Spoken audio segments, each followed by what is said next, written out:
What's happening, beautiful people? This is Max Rosenkrantz. You can find me online. My website is coachmaximum.com. And this video is a recap of the workshop that I teach called Managing Up, how to have a better relationship with your manager.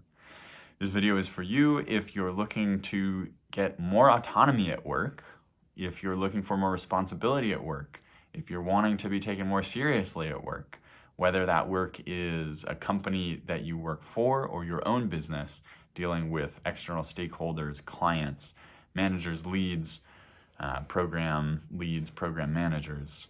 So I'm going to move pretty quick on this one because there's a lot to cover and there's a lot of juice. A lot of juice, people. There's a lot of juice in this one.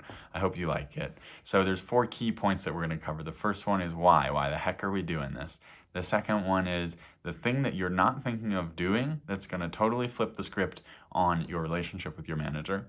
The third thing is we're going to talk about fishes climbing trees. And finally, we're going to end with the super tactical habit that you should implement right now to totally upgrade your relationship with your manager and make them super happy so that you can have a lot of freedom and autonomy and space to breathe. All right, let's jump right in. Why? Oh, and did I mention you should have a pen, you should have a journal, you should have paper, because this is going to be interactive. I don't ask rhetorical questions. I ask questions that I expect you to answer. So let's get in and do the work. Why? Here's my favorite way to think about this. What gets better about your life when you have a better relationship with your manager? Why are you doing this? Why is it worth investing effort into developing new skills, into creating new systems and processes? What gets better about your life when your relationship with your manager improves? I want you to write this down. This is not a rhetorical question, like I said. Cool. Okay. Second point, the thing you're not thinking of. Here's the thing. None of our managers, none of our leads, none of our clients, none of our stakeholders are perfect. I'm going to talk about this a lot. Nobody is perfect. They've probably got some quirks that drive you nuts. As long as you let them drive you nuts, that's a waste of your energy.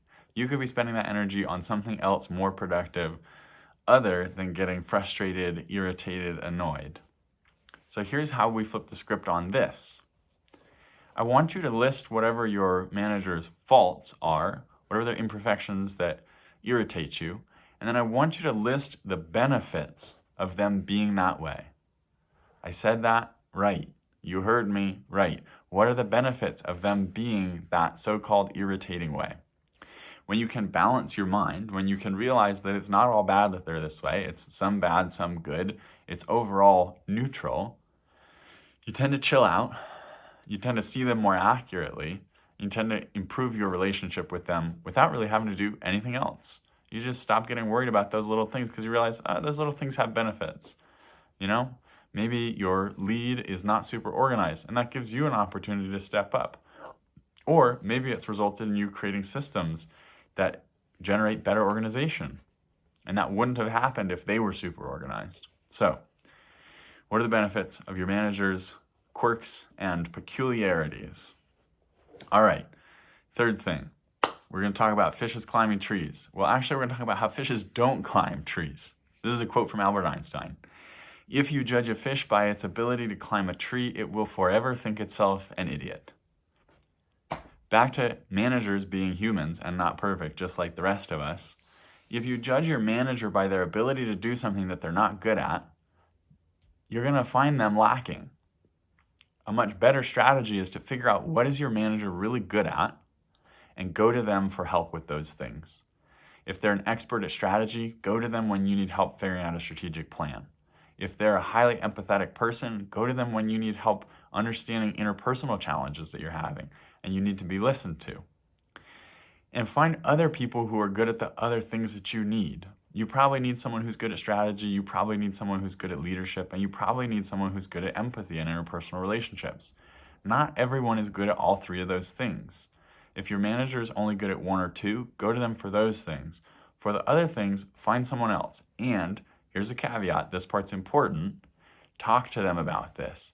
Say, hey, I think that our conversations about strategy are super helpful, but when I'm having interpersonal challenges, I think I might get more benefit out of talking to this other person.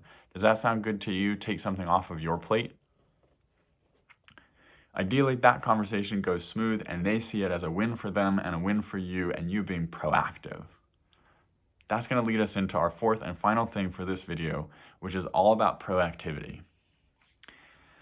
People who are in leadership roles, they want to know that the people they're delegating things to, the people they're assigning things to, can be trusted to get them done. And the best way to communicate that you can be trusted to get things done is to proactively communicate the status of important projects and tasks to your manager before they ask you.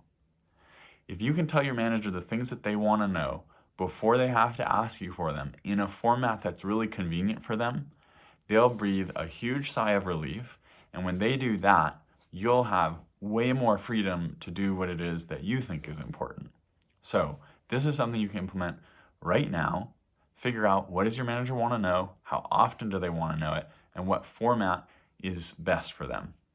If you don't have an idea of what the answer to these questions are off the top of your head, ask them. Say, hey, what do you want to know? How often do you want to know it? And what format would you like to see it in?